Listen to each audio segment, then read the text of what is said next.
Hi everyone, उम्मीद करती हूँ आप सभी अच्छे होंगे। आज की वीडियो में हम बात करेंगे यूपी पीसीएस प्री का 22 दिसंबर को पेपर हुआ उसके बारे में। अब तक तो आप लोगों ने वीडियो कई सारे देख ही लिए होंगे कि कैसा पेपर का पैटर्न रहा एंड पेपर कैसा था। तो अब बात करते हैं यूपी पीसीएस 2024 में जो प्री एग्ज़ाम हुआ उसके क्वेश्चन पेपर पर। आप सभी को पता है जिन्होंने एग्ज़ाम दिया होगा, देखो बाहर से तो सबको पेपर ईजी लगता है। अब ऐसा होता है ना, उसमें जो कुछ क्वेश्चन रहते हैं, एक दो ईजी क्वेश्चन, तो उस पर जो पेपर नहीं देते हैं उनका ध्यान जाता है और उनको लगता है यार पेपर तो बहुत इजी आया था। बट असली में जो लोग एग्जाम हॉल में बैठकर आयोग के प्रेशर में पेपर देते हैं तो उनसे आप पूछो कि उनका क्या कंडीशन था। एंड क्वेश्चन पेपर की बात करें तो इस बार का पेपर टफ था, वाकई में टफ था, क्योंकि केवल मुझे ही टफ नहीं लग रहा है। मैंने जिस भी एस्पिरेंट का वीडियो देखा या फिर जिससे भी सुना, न्यूज़पेपर वगैरह सब कुछ ग्रुप में भी, तो पेपर का स्तर इस बार कठिन था। एंड पैटर्न को आयोग ने एकदम से चेंज कर दिया है। और किसी भी एग्जाम का तैयारी करने का सबसे बेस्ट तरीका यही होता है कि आप उसके प्रीवियस ईयर क्वेश्चन का एनालिसिस करते हो। लेकिन इस बार प्रीवियस ईयर क्वेश्चन का जो पैटर्न था उसको आयोग ने चेंज कर दिया। पहला पेपर 2 घंटे का था एंड एग्ज़ाम के आधे घंटे तक तो मैंने सोचा पेपर देते हुए कि यार मैं ये एग्ज़ाम दे क्यों रही हूँ। मतलब मुझे सच में इस बार इतना मुझे टफ लग रहा था, मुझे रोना आ रहा था। मतलब ये सब भी मुझे उस एग्ज़ाम हॉल में थॉट आ रहा था कि मैं क्यों दे रही हूँ ये एग्ज़ाम, मुझे आ क्यों नहीं रहा है कुछ। पर जब मैं एग्ज़ाम हॉल से बाहर आई एंड और लोगों का भी रिव्यू सुना तो फिर मुझे लगा कि नहीं, केवल मुझे ही टफ नहीं लग रहा था, वाकई में इस बार का पेपर टफ था। इस बार के क्वेश्चन पेपर में ना बहुत सारे डेट पूछे गए थे एंड क्रोनोलॉजी, और करंट अफेयर का जो पोर्शन था वो तो बहुत ज़्यादा टफ था। एंड वन लाइनर जो था वो ऐसे क्वेश्चन को तो आयोग ने हटा ही दिया है। यूपी स्पेशल से भी कोई क्वेश्चन नहीं पूछा था, बहुत कम।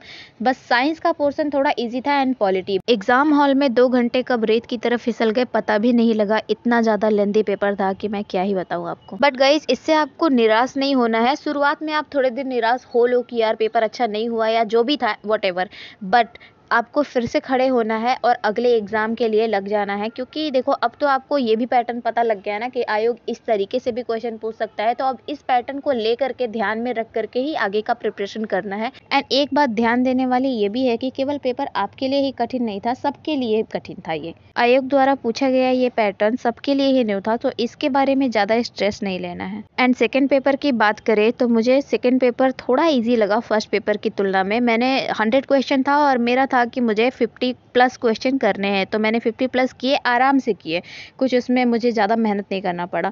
बट जो फर्स्ट पेपर था ना, उसमें तो मैंने सोचा था कि मैं कम से कम 120 अटेम्प्ट करूँगी, बट मेरा 110 भी अटेम्प्ट नहीं हुआ, क्योंकि मुझे आ ही नहीं रहा था। तो अब आ नहीं रहा था तो मैं गलत पे तो टिक नहीं कर सकती थी ना 120 पहुँचाने तक, तो उसमें भी मेरा माइनस मार्किंग हो जाता। तो मुझे बस जितना आ रहा था मैंने किया। तो टोटल मैंने कुल 106 क्वेश्चन अटेम्प्ट करे हैं। अब देखो, आंसर की आने के बाद ही पता लगेगा कि क्या रिजल्ट रहता है।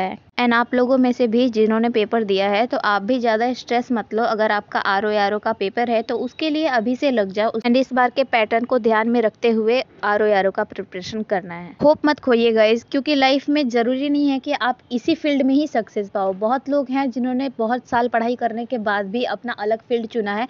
मतलब मेरा कुल कहने का मतलब ये है कि आपको डीमोटिवेट नहीं होना है। लाइफ है, होता है, चलते रहता है। कोई बात नहीं, अगर इस बार पेपर अच्छा नहीं हुआ है उनके लिए भी मैं कह रही हूँ कोई बात नहीं, ज़्यादा स्ट्रेस नहीं लेना है, क्योंकि हेल्थ है तभी वेल्थ है। आपका जब हेल्थ सही नहीं रहेगा तो फिर आप कुछ भी नहीं अच्छे से कर पाओगे प्रोडक्टिव। तो कोई ऐसा कुछ भी नहीं है, ज़िंदगी रुकता नहीं है। कोई एग्ज़ाम क्लियर नहीं हुआ तो क्या दूसरी अपॉर्चुनिटीज़ नहीं है? आजकल बहुत सारी मार्केट में अपॉर्चुनिटीज़ है। एंड अपने आप को उन लोगों के बीच में सराउंड करके रखिए जो आपको अप्रिशिएट करते हैं, आपके ट्रू वेल विशर है, आपका मेंटल हेल्थ अच्छा रहता है उनके बीच में। एंड मैं एग्जाम हॉल से जब बाहर निकली तो मैंने न्यूज़ सुना 1:45 पर गेट बंद होने की वजह से एक एस्पिरेंट पेपर नहीं दे पाए। इसका सदमा वो बर्दाश्त नहीं कर पाए और हार्ट अटैक से उनकी डेथ हो गई। ये सुनकर के आप सोच सकते हो उनकी फैमिली पर क्या बीत रही होगी। मतलब एक तरीके से ये सिस्टम का भी लूप हॉल्स है। मैं ये इंसिडेंट आप लोगों के साथ इसलिए शेयर कर रही हूँ कि गाइस, लाइफ है तो सब कुछ है। कहते हैं ना, अगर जिंदगी ही नहीं रहेगी तो आप बाकी सब चीज़ों का कैसे लुत्फ ले पाओगे। तो अगर एग्जाम आपका अच्छा नहीं हुआ है और अगर अगर इस बात को लेकर के आप स्ट्रेस हो तो इतना ज़्यादा स्ट्रेस मत लो मेरे भाई, क्योंकि अंत में सब अच्छा होता है और अगर ये अच्छा नहीं है तो इसका मतलब है कि अभी अंत नहीं है। सो गाइस, यूपीपीसीएस का पेपर तो अब फाइनली हो चुका है एंड अब आने वाला है आरओ का पेपर।